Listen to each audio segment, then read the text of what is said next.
A paz do Senhor Jesus para toda essa igreja linda. É a paz do Todo-Poderoso, aquele que vive e reina na esperança de Israel.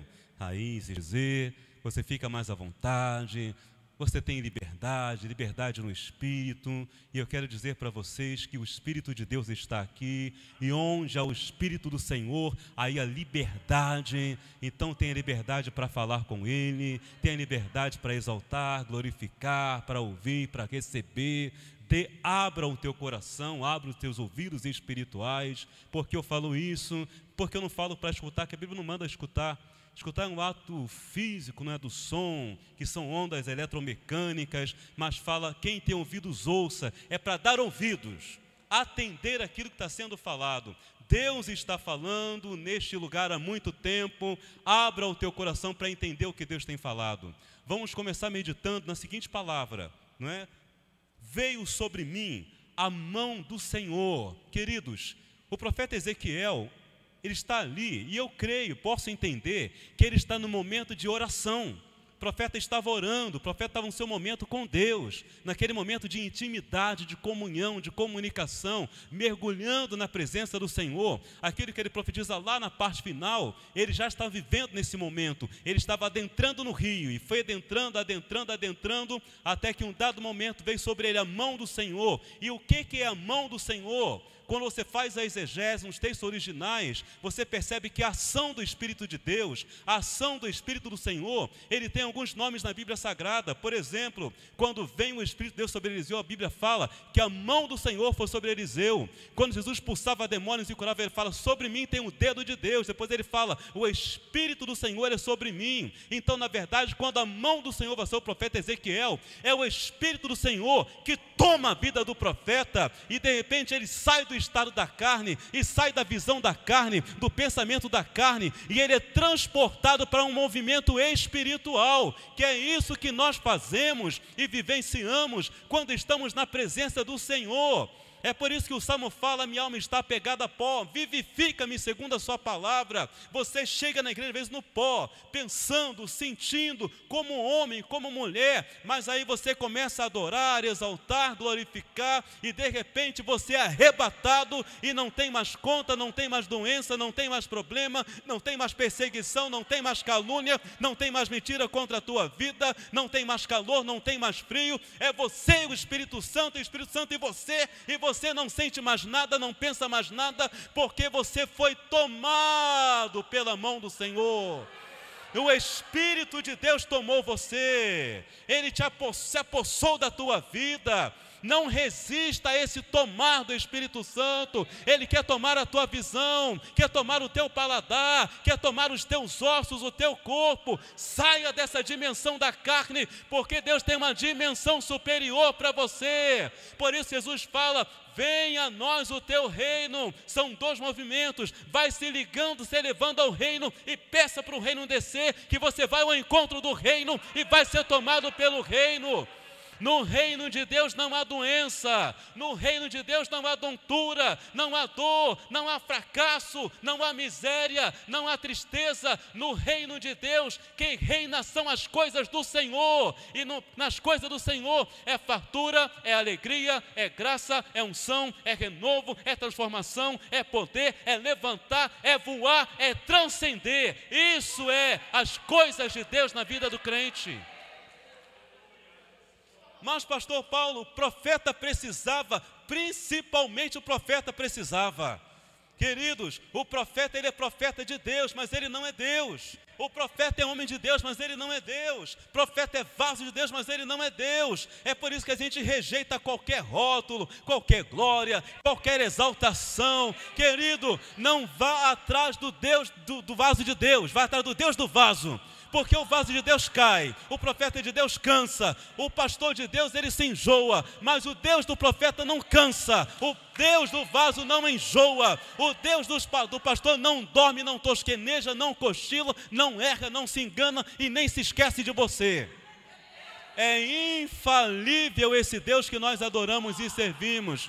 E digo mais, enquanto você está orando, glorificando a Deus aqui, Ele conhece cada característica da tua voz. Pode todo mundo dar glória, mas Ele conhece com a tua glória o teu aleluia. Pode todo mundo orar ao mesmo tempo, que Ele conhece a tua oração, conhece a tua voz, sabe o teu pedido, não fica confundido, porque você está na palma na mão do Senhor, como diz o livro do profeta Isaías, e diante dos seus olhos. O profeta orava, ele estava orando. E por que o profeta estava orando? Porque ele estava buscando respostas da parte de Deus. Precisamos de respostas. Por que você adora? Porque você quer respostas. Porque vem à casa do Senhor, precisa de respostas. Ah, pastor, quando eu estou cantando, não estou pensando em respostas. Não, você não está entendendo. Quando você está adorando, você adora a Deus. Mas só que você recebe muito mais do que você está dando. Quando você está cantando para o Senhor, só que embora a tua voz esteja subindo, chegando diante do altar do Senhor, você está recebendo muito mais do que você está entregando. Quando você abre a tua boca e dá aleluia e dá glória, você recebe muito mais. Então preste atenção, quando você faz as coisas de Deus, é mais para você do que para o próprio Deus. Vou dizer mais, Deus não é carente. Se você não orar, se você não jejuar, se você não cantar, se você não glorificar, Ele não vai morrer de depressão. Não adianta crente fazer beicinho, fazer birra, então agora eu não vou mais cantar. Senhor, então não vou mais fazer a tua obra. Senhor, então não vou mais glorificar. Gente, Deus não é carente, não tem psicólogo para Deus. Quando você canta, Ele é Deus. Se você parar de cantar, Ele continua sendo Deus. Se você glorificar, Ele é Deus. Se você não der glória, Ele continua sendo Deus. Se você jejuar e orar, Ele é Deus. Se parar de jejuar e orar, Ele continua sendo Deus. No trono de glória Ele está, exaltado e adorado por anjos, arcanjos, querubins, serafins, miríades celestiais, eternamente no seu próprio poder, na sua majestade. Ele não precisa de nada nem de ninguém. Quando você exalta e glorifica, é para você receber da parte de Deus, para Deus te tocar e te renovar. A verdade é essa. E o profeta estava buscando a face do Senhor, porque havia uma morte profunda no povo de Deus chamado Israel. Exílio, cativeiro, tirado da sua terra, tirado da sua herança, tirado da sua possessão. Roubaram o povo tudo que o povo amava, que era a sua terra, que era Jerusalém, que era o templo, que eram as festas, que era participar das coisas, e foi arrancado e levado para um outro lugar. E eu vou dizer mais, essa morte espiritual é muito mais do que uma morte comum. Porque quando Deus o coloca diante de um vale, era um vale de ossos secos que estavam sequíssimos. Quando uma pessoa morre, ela começa a se desidratar e a perder água e vai secando. Mas quando está sobre o campo de um vale, uma planície, e estão sequíssimos, e quando você escuta o barulho de um osso para lá e para cá, é porque não somente morreu, mas morreu há muito tempo. Foi destroçado, dilacerado, despedaçado, foi espalhado. Morreu, secou, não tem mais esperança. Existem coisas que já morreram e já morreram há muito tempo. Já foi espalhado para não ter chance de juntar os cacos e ter esperança de renovo. Tem coisa que já está sequíssima e você não sabe mais nem onde está a peça. Não sabe nem onde está a cabeça, onde está o braço. Você não sabe nem como mais montar. É como procurar uma agulha no palheiro. É como você tentar encontrar uma chave numa casa que está tudo fechado, tudo escuro, e você não consegue tatear em lugar nenhum. Mas eis que Deus dá uma palavra para o profeta. Israel não tinha mais um rei sobre o trono, não tinha mais capitães de exército, não tinha mais exército, não tinha um grande reino para pelejar por Israel. Estava cativo em um reino que era um reino que dominava todas as partes, tinha exército, tinha treinamento, tinha outros povos que estão ali agregando aquele reino. Não tem mais esperança, não tem chance aos olhos do homem. Uma coisa é o que o homem vê, outra coisa é o que Deus revela.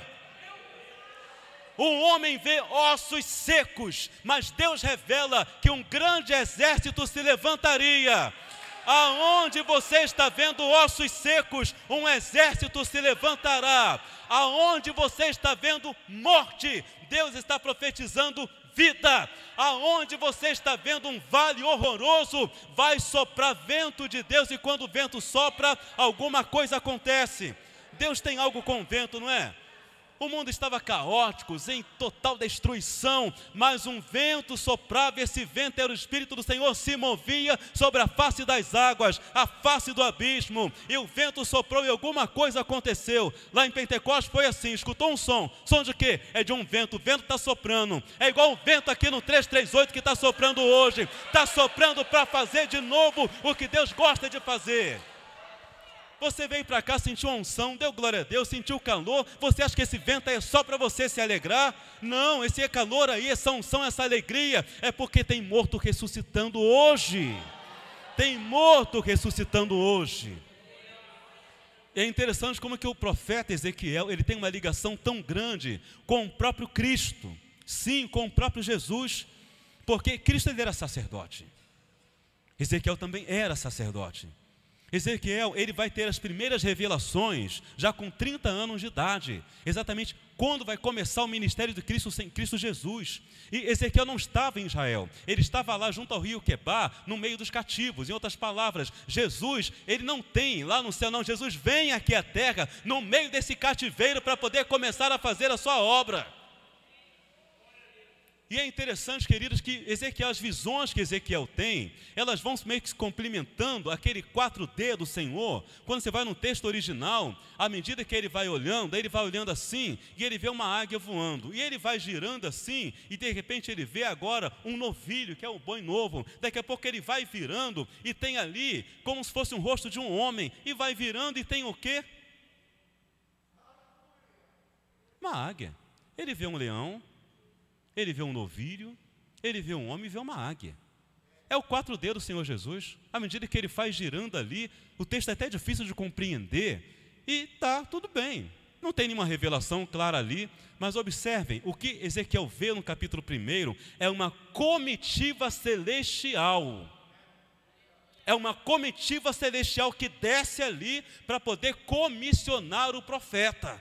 Meu querido, imagine a autoridade, a envergadura profética de um homem que, para ser chamado, uma comitiva de anjos chegou ali e cercou aquele homem. Assim Jesus, ele fala: eis que vereis os anjos de Deus subindo e descendo sobre o Filho do Homem. E se você entender bem, leão é símbolo de realeza, assim como o livro de Mateus é um livro do grande rei. Novilho é sinônimo de animal servil. Marcos é o evangelho do servo do Senhor. Homem é o livro de Lucas, que é o filho do homem. E João, Jesus é mostrado como um filho de Deus, a águia que está acima de tudo e de todos. E é interessante que você vai perceber que existem coisas que Deus revelou só ao profeta Ezequiel. Existem coisas que não adianta, é só o Senhor Jesus que vai fazer na tua vida. Psicólogo, psicopedagogo, psicoterapeuta, analista e empresário, não adianta. Tem coisa que é para Jesus te revelar, o Senhor te mostrar, o Senhor desvendar, o Senhor fazer, o Senhor operar, o Senhor agir. E não adianta ir atrás de um homem que tem coisa que carne e sangue não resolve. É Deus no negócio. Está entendendo por que você já bateu em muitas portas que não adiantaram? Por que pessoas vão e vêm e não trazem solução?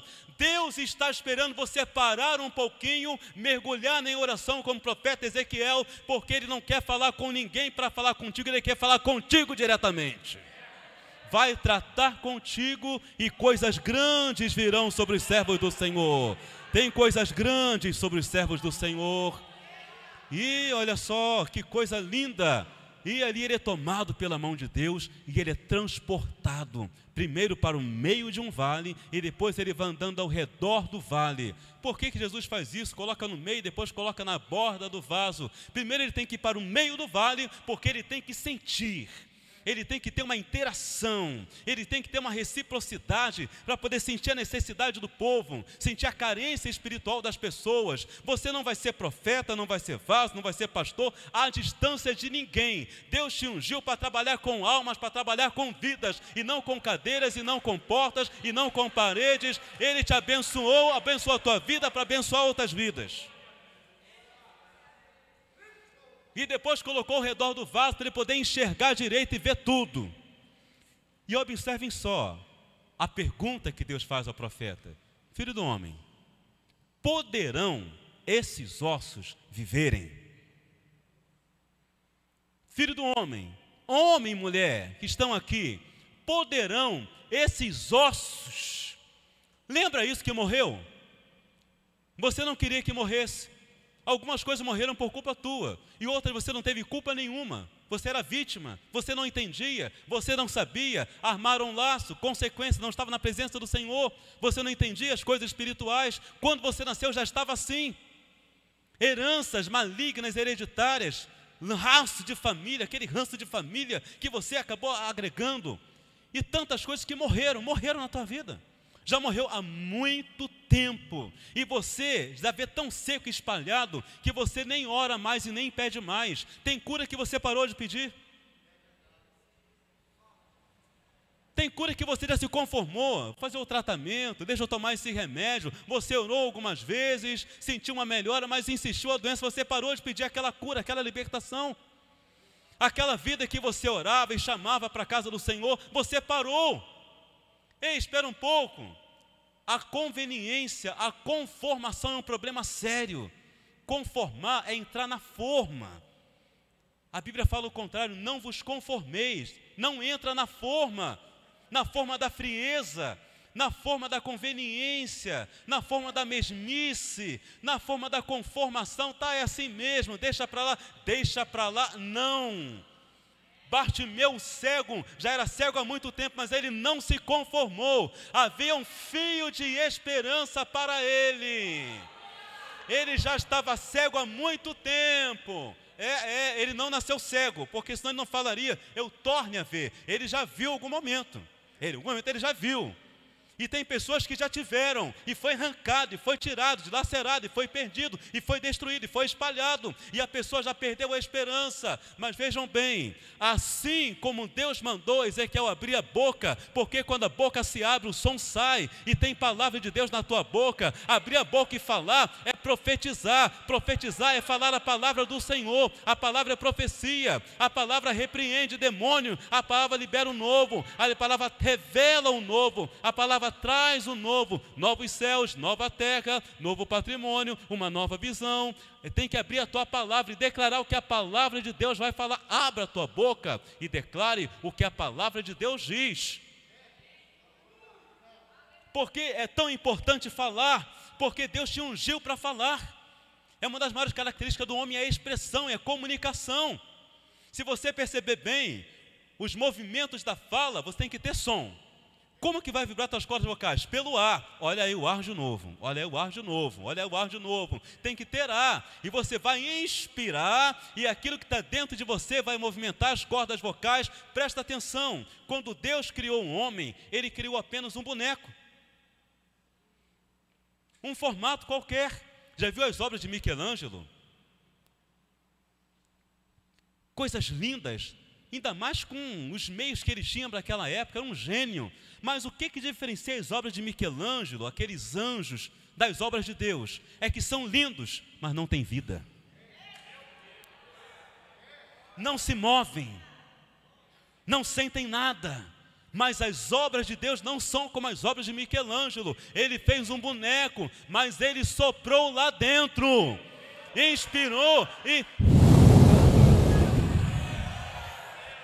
Aí, aonde era barro, começou a criar nervo, começou a criar ossos e tendões, e sangue começou a circular, coração começou a bater, os pulmões encheram. É a recriação da vida que está acontecendo aqui em Ezequiel 37, o fato da criação. E porque ele manda que o Espírito sopre, porque foi assim que começou na criação. Se você prestar atenção, para você soprar, tem que tirar algo que está dentro de você para colocar para fora. A Bíblia fala através do apóstolo Paulo que quem está nas profundezas de Deus é o próprio Espírito do Senhor, que perscruta ali e sonda ali e move ali.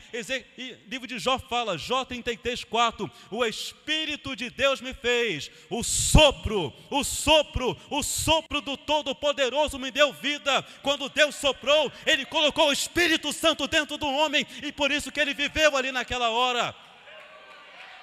Eu declaro debaixo da autoridade do Espírito do Senhor, esse mesmo Espírito que movimentava lá o abismo à face das águas, o Espírito que dá revelação em Ezequiel 37, o Espírito que está sobre a tua vida hoje, ele vai soprar nesse vale de ossos secos, e essa cura vai chegar na tua vida. Não se conforme com essa doença, não se conforme com esse remédio, não se conforme com esse tratamento, com essa vida que está desviada, afastada nos vícios. Vai soprar o Espírito de Deus e a vida vai chegar.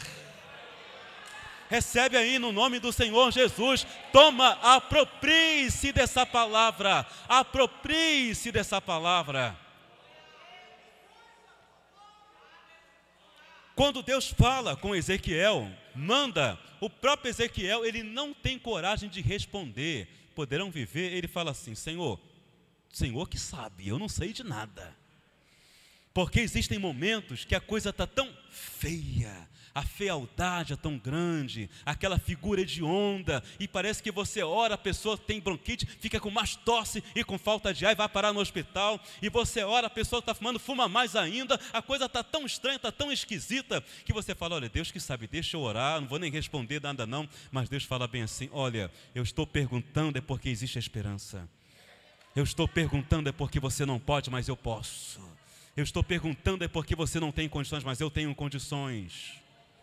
E ali ele fala: profetiza, abre a tua boca, declara aquilo que eu mando declarar, fala aquilo que eu mando falar, libera aquilo que eu mando liberar, profetiza aquilo que eu mando profetizar, vai falando aquilo que eu estou mandando você falar, eu estou colocando na tua boca, eu estou dando direção para você orar, eu estou te dando instrução espiritual para você orar em cima dessa causa. Você começa a orar, Deus vai te revelando aonde está o problema, aonde está a ação, você nem sabe o que está acontecendo, mas Deus vai te mostrando o que você vai orar, sobre o que você vai orar, e os planos do inferno começam a ser desmascarados. Deus vai revelando, porque Ele revela o profundo e o escondido, e você começa a falar coisas que você não entende, mas é o Espírito que está te guiando, te conduzindo, e daqui a pouco os segredos dos céus são liberados na tua vida, e quando você vai ver, de uma hora para outra, um milagre acontece. Estamos muito acostumados na nossa pequenina fé a um processo gradativo de milagre. Melhora um pouquinho num dia, um pouquinho mais no outro dia, e se não melhorar nada, a fé começa a esvaecer. Mas imagine bem, o povo de Israel, um dia era escravo, 9 pragas já tinham sido dadas, o Egito estava arrasado. Os próprios servos de Faraó falam: será que não vês que o Egito está arrasado, mas o homem não arredava o pé? Um dia eles eram escravos, no outro dia saíram com ouro, com prata, com bronze, com linho, com uma grande riqueza. Não, um dia ser escravo, outro dia ser milionário, é impossível, mas com Deus pode. Um homem que está há tempo leproso, e olha que você, quando vai no leprosário, sabe que quando a pessoa tem chance de ser curada, é um processo gradativo e doloroso, mas acontece que ele mergulhou no rio 7 vezes, levantou a pele e era como a pele de uma criança. Precisamos estabelecer a nossa fé pelo aquilo que a Bíblia diz, não pelo aquilo que você vê ou pensa. Precisa andar na fé da palavra de Deus e não daquilo que está diante dos teus olhos. Você pode ver uma choupana, mas Deus pode estar vendo um palácio. Você pode estar vendo um filho bêbado, drogado, mas Deus está vendo um profeta diante dele. Você pode estar vendo um marido rancoroso, cheio de problema. Você não pode nem falar de Deus para dizer: velho, é um problema sério, que já está todo cheio de problema, falaram de mim e me tocaram. Mas olha, Deus está vendo ainda um vaso escolhido nas mãos dele. Se você olhasse para o apóstolo Paulo antes do caminho de Damasco, você o colocaria no fim da fila, mas só que diante de Deus, aquele era o primeiro para ir no meio dos gentios e morrer e ser açoitado e fazer grandes coisas. Olha, na visão do homem, a tua causa está por última, mas na visão de Deus, está chegando a tua vitória neste lugar, é agora que chega a tua vitória.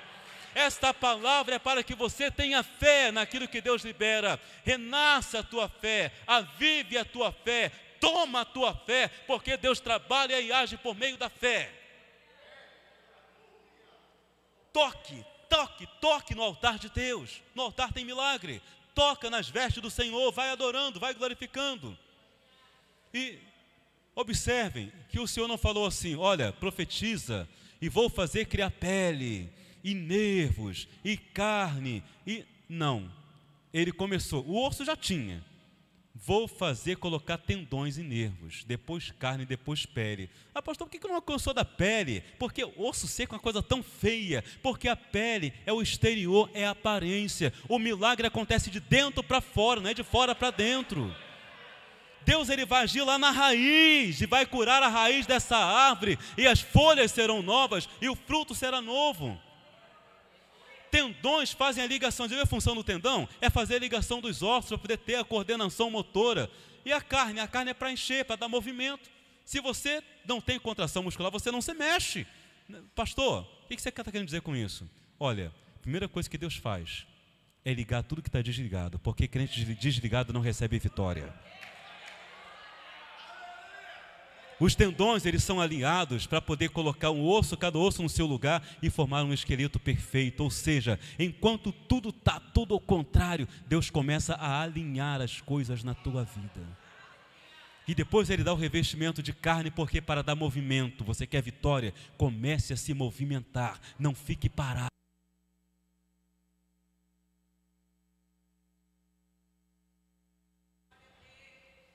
Não fique parado, não se proste. O inimigo quer te parar, ele quer te colocar estático, em estado de inércia total. Água parada não dá certo, ar parado não dá certo, não há renovação. Por que eu falo isso? Porque